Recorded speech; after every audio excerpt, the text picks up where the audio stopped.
और बात बंगाल की सियासत की कर लेते। पश्चिम बंगाल के मुख्यमंत्री ममता बनर्जी के एक बयान पर सियासी घमासान छिड़ गया है। ममता बनर्जी ने बंगाल में बीजेपी और चुनाव आयोग पर वोटर लिस्ट में धांधली का एक बड़ा आरोप लगा दिया है। ममता के इन आरोपों पर बीजेपी ने ममता को आड़े हाथों भी लिया है और इसे ममता की सियासी साजिश बताई है। ममता का बयान क्या है और इस पर घमासान किस तरीके से मचा हुआ है, उस पर एक रिपोर्ट देखते हैं।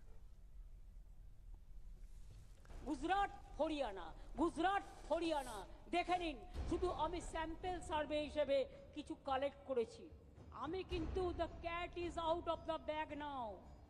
How BJP is manipulating the voter list with the blessings of election commission, that is clear, very much clear.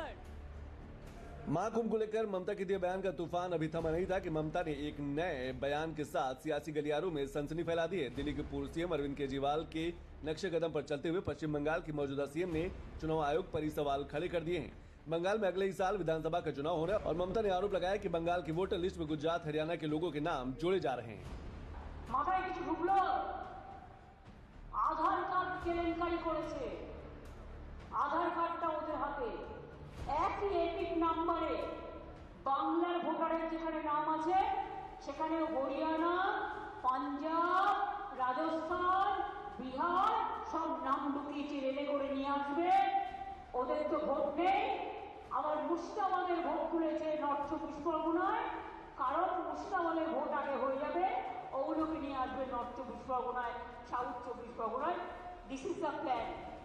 ममता चुनाव आयोग से लेकर बीजेपी तक को कटघरे में खड़ा कर रही है। ममता के आरोपों का आधार क्या है वो ममता ही जाने, लेकिन अब बीजेपी ममता के इस बयान को लेकर उन पर हमलावर हो गई है। बीजेपी ममता के इस बयान को राजनीति से प्रेरित बता रही है, साथ ही ममता से आरोपों का सबूत भी मांग रही है। ममता बनर्जी जी का यह आरोप पूरी तरीके से राजनीति से प्रेरित है और एकदम निराधार है। चुनाव आयोग एक स्वतंत्र संस्था है और यदि ममता बनर्जी के पास कोई सबूत है तो वो चुनाव आयोग को दें। आने वाले बंगाल चुनावों में ममता बनर्जी को साफ तौर पर अपनी हार दिखाई दे रही है, इसलिए वो अभी से ये नैरेटिव बना रही है। पश्चिम बंगाल में ममता बनर्जी की तृणमूल कांग्रेस फर्जी वोट डलवाने के लिए और लोकतंत्र का अपमान करने के लिए प्रसिद्ध है। तो इस प्रकार का आरोप ममता जी द्वारा लगाया जाना वो निश्चित रूप से बहुत ही हास्यास्पद है और कम से कम जिम्मेदार लोग जो किसी सूबे के मुख्यमंत्री हैं उन्हें इस प्रकार का कोई भी बयान देने से पहले 10 बार सोचना चाहिए कि वो क्या बयान दे रहे हैं। निश्चित रूप से चुनाव आयोग सक्षम है, अगर ममता जी के पास कोई सबूत है तो वो बताए, केवल हवा में आरोप लगाने से बात नहीं बनती। दरअसल पश्चिम बंगाल की मुख्यमंत्री ममता बनर्जी ने एक बैठक करके अगले साल होने वाले विधानसभा चुनाव का बिगुल फूंक दिया है और ममता का यह आरोप उसी सियासत का हिस्सा माना जा रहा है। लिहाजा ममता बनर्जी के बयान पर केंद्रीय मंत्री रामदास अठावले ने उन्हें नसीहत भी दे दी है।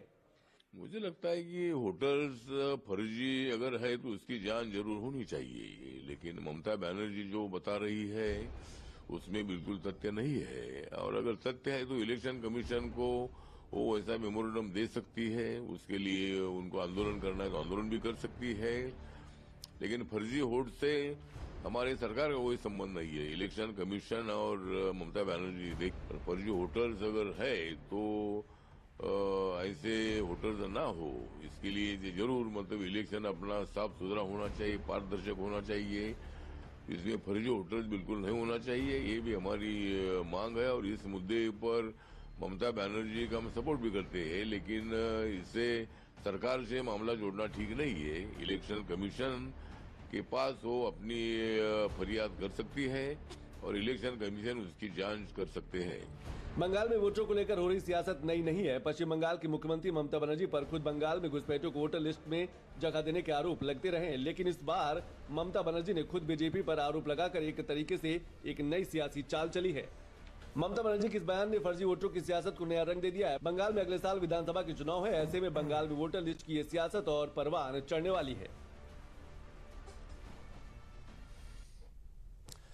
तो चलिए अभी वक्त तो चला